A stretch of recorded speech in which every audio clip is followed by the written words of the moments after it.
मैं आपको स्टेट से कह रहा हूं, पूरे हिंदुस्तान में विधानसभा के चुनाव, लोकसभा के चुनाव चोरी किए जा रहे हैं। और इनकी आखिरी साजिश ये है कि बिहार में एसआईआर करके नए वोटरों को जोड़कर, वोटरों को काटकर ये बिहार का चुनाव चोरी करे। इलेक्शन कमीशन, मोदी जी लोग बिहारियों को चूना लगाना चाहते हैं। मोदी जी, ये बिहार है बिहार, यहाँ खैनी के साथ चूना रगड़ दिया जाता है और चबा दिया जाता है। बिहार में बेईमानी नहीं होने देंगे। हम सब स्टेट से आपको कहने आए हैं कि हम इन्हें ये चुनाव चोरी नहीं करने देंगे और बिहार की जनता चोरी नहीं करने देगी।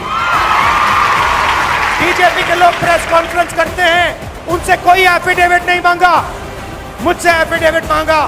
उन्हीं का डेटा है, उन्हीं के आंकड़े हैं, मुझसे एफिडेविट मांग रहे हैं। इलेक्शन कमीशन के लोग कान खोल करके सुन ले। लोकतंत्र की जननी से लोकतंत्र को राहुल जी, तेजस्वी महागठबंधन के लोग खत्म नहीं होने देंगे। और जहां भी ये चोरी हो रही है, चाहे बिहार में, चाहे महाराष्ट्र में, चाहे असम में, चाहे बंगाल में, हम इनकी चोरी पकड़कर जनता को दिखाने का काम करने जा रहे हैं।